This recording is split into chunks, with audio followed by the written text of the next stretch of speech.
The coronavirus, that is what is going to be defining the news agenda. India coronavirus crisis has worsened. Every passing day it is worsening.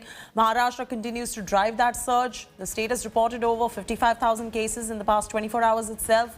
With this surge, the active cases in the state have breached the 470,000 mark. Maharashtra also reported 297 deaths in 24 hours itself. Mumbai has clocked over 10,000 fresh COVID cases and 31 deaths. So far, 740 buildings in the city have been sealed. Delhi, on the other hand, has reported 5,100 fresh cases. This has been the highest surge in the national capital since November 27. 50 teams of technical and clinical experts have been sent to 30 districts in Maharashtra, 11 districts in Chhattisgarh, 9 districts in Punjab to curb the spread of virus and help states better in dealing with the crisis. All of this is coming as Health Ministry is warned of COVID complacency and raised fears about the Mahakumbh becoming a super spreader.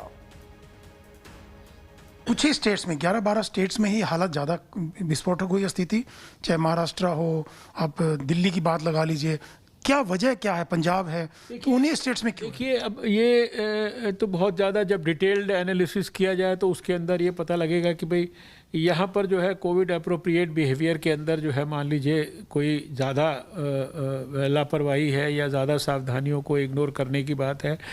लेकिन आप अगर ध्यान से देखेंगे तो थोड़ा थोड़ा आपको हर जगह पर जो है ना केसेस के अंदर इंक्रीज दिखाई देगा।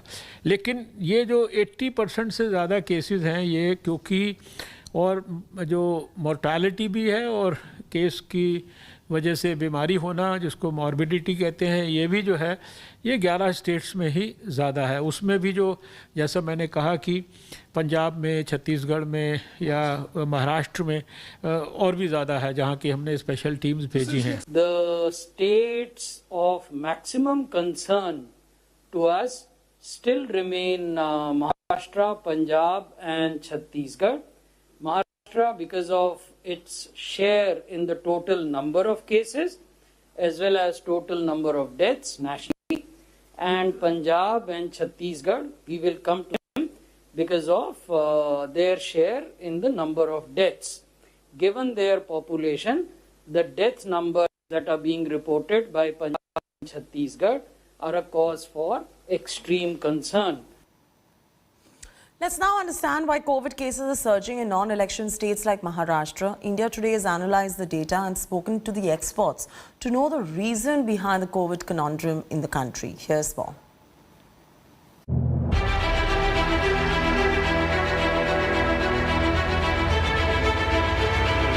India's COVID conundrum. Yelling, chanting, sharing the air in tight quarters, mostly maskless.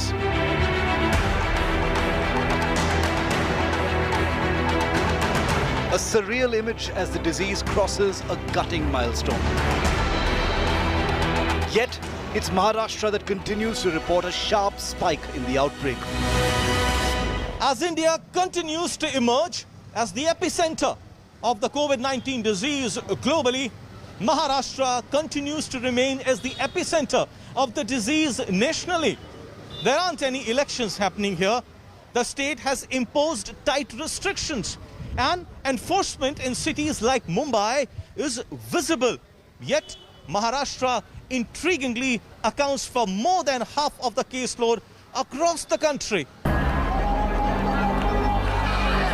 India Today analyzed data and spoke with experts to solve this puzzle. Why the outbreak has been less severe in states holding elections despite masses bursting into slogans in close proximity and without masks. Less than 2,000 cases in West Bengal on Monday, less than 100 in Assam, less than 3,000 in Kerala. But why Maharashtra continues to report the highest number of infections? Government data accessed by India Today offers an insight into how poll-bound states like West Bengal and Assam have reduced their testing since January 2021. In fact, The drastic decline in the tests is one of the reasons that these states are not reporting the surge in COVID-19 cases. Take a look at this. Barring Tamil Nadu, every state conducting assembly elections this year has cut down on the number of tests since January. From more than 30,000 tests in a day in the first week of January, West Bengal brought the numbers down to less than 26,000 in April. Assam this month conducted a little over 12,000 tests per day, far lower than the figure in the first week of January. Experts also point towards other factors, from access to testing to the trajectory of the virus itself. This kind of approach of is Maharashtra is seen and rest of the places it is not seen is one of the major limitations in our thinking. One must remember that infections don't respect geographic boundaries. So I think instead of saying what is wrong with Maharashtra, you need to ensure that the vulnerabilities of other states should be covered. The pandemic affects different parts of the world at different times. It comes in multiple waves, and these waves tend to be spaced apart by several months. If people start congregating and form social gatherings and stop wearing masks, it will amplify the effect of the pandemic. Leading by example on protocols, scaling up testing, tracing and vaccination may help stem the viral tide. With Pankaj Upadhyay in Mumbai and Milan Sharma in Delhi, Bureau Report, India Today. And speaking exclusively to India Today, Serum Institute of India CEO Adar Poonawalla has allayed fears concerning COVID vaccine, Covishield. After reports have surfaced of blood clotting following inoculation, Adar Poonawalla said the data on clotting is going to only come by next week, and only scientific data will ascertain whether the clots resulted from the vaccine or not. Moreover, he has hailed Covishield's efficacy and said that COVID vaccination is going to prevent hospitalization. Poonawalla also clarified that Covishield is not a bulletproof vest and that an individual taking both the doses of the vaccine has protection for 7 to 8 months. The Ministry of Health in India, the WHO, the EMEA and other countries have said that this vaccine is perfectly safe.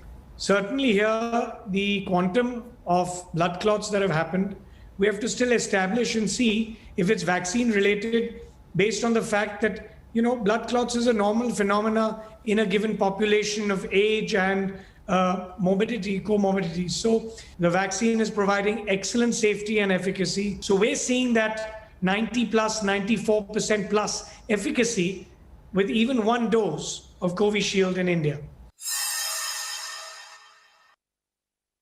No vaccine, whether it's Pfizer, Moderna, Oxford, AstraZeneca, is preventing more than 20-30% of the people who get it or are exposed to COVID-19 from getting the disease.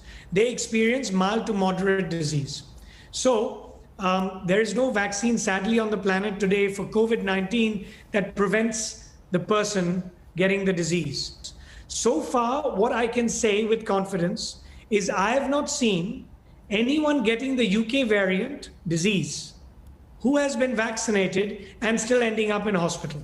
So far, that is the silver lining. But to conclude this beyond reasonable doubt, we should wait at least another month or two till we see enough people getting the UK variant as a disease who have been vaccinated, and then observing how severe the disease progresses in their body. Fear due to COVID surge has gripped students ahead of board examinations. Parents are now demanded online board examination, but the government is unlikely to postpone the board examinations as of now. Here's more.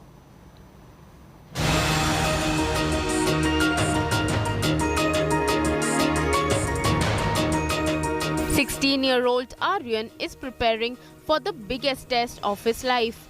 A student of GD Goenka School in Delhi, he is preparing for the CBSE board exam, scheduled to be held offline under the shadow of the big COVID surge.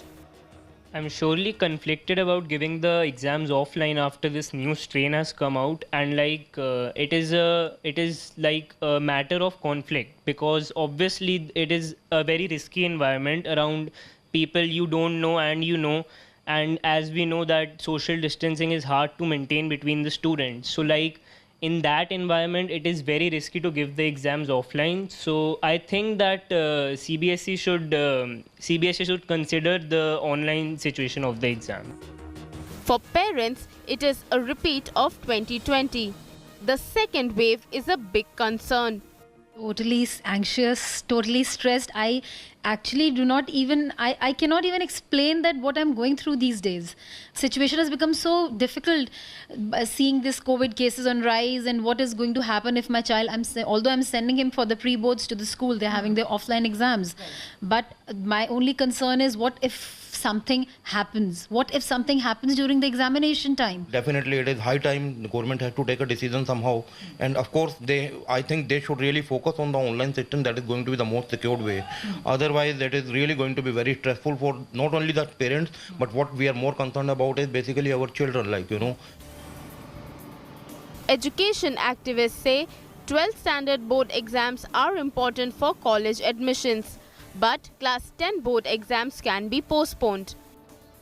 केंद्र सरकार 10th के exams को definitely cancel करे, क्योंकि 10th में ऐसा कुछ नहीं होता कि आगे उनको बहुत ज़्यादा कॉम्पिटिटिव एग्जाम्स में जाना होता है, तो इंटरनल असेसमेंट के थ्रू वो बच्चों को वो पास कर दे. Experts feel that the HRD ministry had an entire year, but it still couldn't come up with an alternative to physical exams. In 2020, the matter reached the Supreme Court post the lockdown. Instead of 29 subjects, the assessment was done based on the average score of previously conducted exams in the preliminaries. According to sources in the Education Ministry and CBSE, there is no policy decision yet to postpone the exams that are scheduled to begin from May 4th. Guidelines for the same will be released soon. For now, parents request that an online examination seems to be a viable option, but the question is that will the infrastructure be strong enough to conduct examinations throughout the country for CBSE students? With Ashwini Helen, this is Milan Sharma for India Today.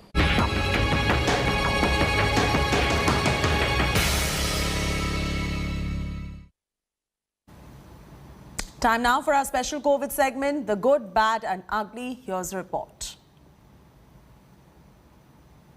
Here is the good news of the day when it comes to the vaccination drive. Talking about the fact that vaccines are a precious commodity and only those eligible must be getting the shot, the Union Health Ministry has asked all states and union territories to ensure that there is no new registration of healthcare workers and frontline workers when it comes to the vaccines, but the vaccination must continue is what the centre has said. It's also pulled up vaccination sites that are in fact allowing fraudulent registrations of those people who are taking a shot but are not eligible. They're going in for registrations under various categories of healthcare workers and frontline workers, but are in reality not healthcare workers or frontline workers. The Union Health Ministry has said there will be strict action taken, including a penalty and also cancellation of the registration of the vaccination site. Here is the bad news of today. Ever since the outbreak of the pandemic, India has not reported more than 1 lakh cases of COVID-19. But it has on Monday surpassed the previous figure of over 97,000 reported in the month of September last year. India has hit a grim milestone and reported more than 1 lakh fresh active cases of COVID-19 in 24 hours, with Maharashtra accounting for more than 50% of the total cases that is being reported in the country. The ugly news of the day. In a horrible sense of deja vu, pictures of migrants returning from Maharashtra going back to their hometowns in Madhya Pradesh and in West Bengal has now emerged. These are migrant workers from Nashik who are fearing a big lockdown in the entire state of Maharashtra and fearing that they will get stuck in the state without any work, are now resorting to going back home once again.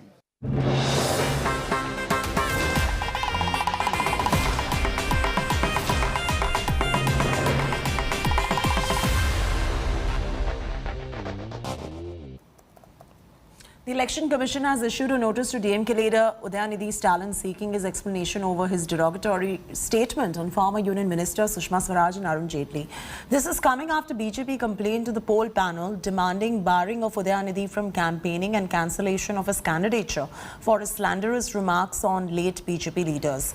Remember, Udayanidhi, while campaigning last week, had claimed that both Sushma and Arun Jaitley died owing to the mental torture from the Prime Minister Modi. His claims were strongly refuted by daughters of both the leaders. The poll panel has given time till 5 p.m. to Udayanidhi Stalin to file his response, after which it's going to take a decision on possible action against him. மோடியோட தொல்லை தாங்காம இறந்தே போயிட்டாங்கம்மா இறந்து போயிட்டாங்க அருண் ஜெட்லின்னு ஒருத்தர் இருந்தாருமா மோடியோட அழுத்தம் மோடியோட தொல்லை தாங்காம மோடியோட டார்ச்சரை தாங்காம அந்த ஆள் இறந்தே போயிட்டாரு அதே மாதிரி வெங்கைய நாயுடு ஒருத்தர் இருந்தாருமா அவர்தான் மோடிக்கு அடுத்து பிரதமர்னாங்க இப்ப அவரையும் ஓரம் கட்டி வச்சுட்டாங்க இவ்வளவு பேரை ஓரம் கட்டிட்டு நீங்க குறுக்கு வழியில வந்துட்டு திரு மோடி அவர்களே உங்களை பார்த்து பயப்படுறதுக்கு நான் கூழ கும்பிடு போடுறதுக்கு எடப்பாடி பழனிசாமி கிடையாது நான் உதயநிதி ஸ்டாலின் நான் கலைஞர் பேரன். Political tempers in Andhra Pradesh are soaring ahead of by-polls in Tirupati Lok Sabha constituency. TDP General Secretary and MLC Nara Lokesh took a jibe at Chief Minister Jagan Reddy, claiming Jagan is meowing for the attention of Prime Minister. He did not stop there but went on to say that YSRCP MPs are behaving like pet cats of Modi. Nara Lokesh, who is the son of former Chandrababu Naidu Chief Minister, has said that Jagan and his party MPs are scared of Modi, and that is why they support every bill tabled in the parliament by the BJP. Remember, Tirupati is going for by-polls next week, and there is a direct contest between YSRCP and the TDP. Andhra రాష్ట్రంలో ఒక పెద్ద పిల్లి ఉంది. ఢిల్లీలో 28 చిన్న పిల్లులు ఉన్నాయి. దాంట్లో 22 పిల్లులు లోక్సభలో 6 పిల్లులు రాజ్యసభలో ఉంటాయి. మోడీ గారిని చూస్తే మియావ్ అంటాయి. అవునా కదా? మోడీ గారు రావాలా వీళ్ళు మియావ్ అంటారు. ఇక్కడ పెద్ద పిల్ల మోడీ గారు వస్తే ఇట్లిట్ట వంగుతాడు. బీజేపీ వాళ్ళు పెట్టిన ఏ బిల్ అయినా మియావ్ అని అవునని button నొక్కేస్తారు. Hi everyone, Preeti Chaudhary here. Hope you like this video. For latest news and analysis, like and subscribe to the India Today YouTube channel. And don't forget to press the bell icon to stay updated. Thank you for watching.